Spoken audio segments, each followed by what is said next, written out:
So the two women went on till they came to Bethlehem. I told you, that's it. No talking. Nothing happens. Now, that took a week. Don't you want to know what happened? You know, I need some story here. Because after all, they traveled on foot alone. Wow, two women. So dangerous. And in the Jordan River Gorge, they had lions and jackals and bears. Oh my. They did back then. So it was a dangerous route. There must have been so many exciting things, but they're not in here.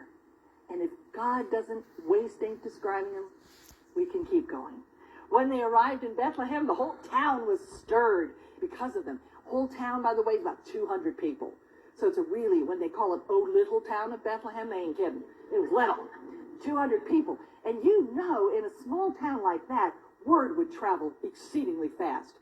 Within the hour of their arrival, all 200 people knew they were there. So the whole town was stirred. It was buzzing.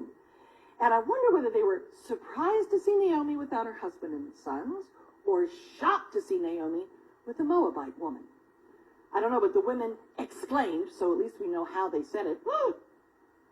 And the women, by the way, they would have been the women that hang around the city gate. You know who I'm talking about.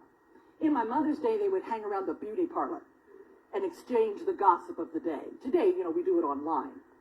You know, exchange the gossip of the day. But back then, they stood at the town gate, and these women said, oh, can this be Naomi? I don't know what they're shocked about, but I suspect she looks a little different. I love when you see an old friend who looks a little different. And you know, let's face it, after 10 years, we're all going to look a little different.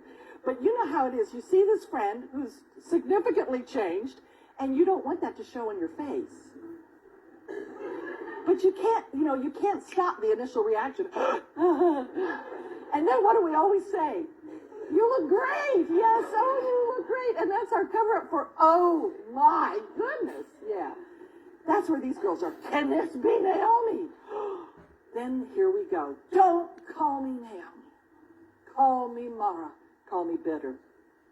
Poor Naomi, still whining, still president of the Poor Me Club, and they have meetings every day.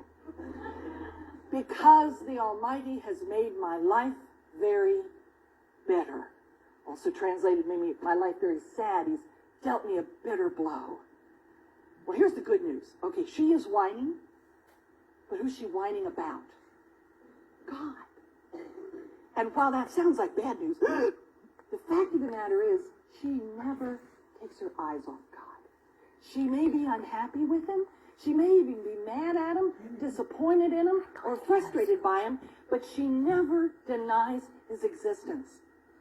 She knows that God is in charge, and even if she isn't happy with her lot in life, at least she knows it's God. The wonderful thing is God can handle all this.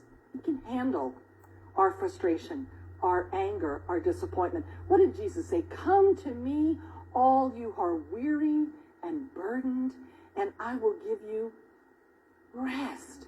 Not I will give you a hard time.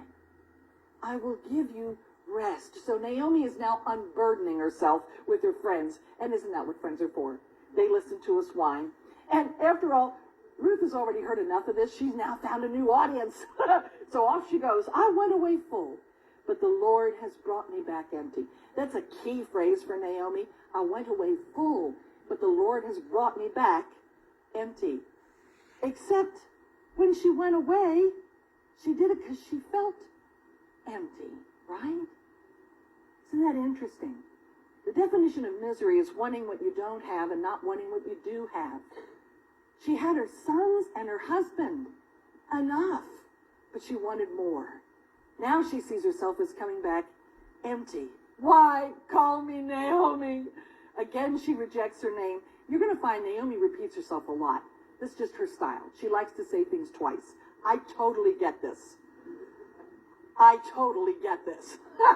I love to repeat myself. So, well, the women, because they love her, let her rant and rave. It's what you do with a friend. The Lord has afflicted me. The Almighty has brought misfortune on me.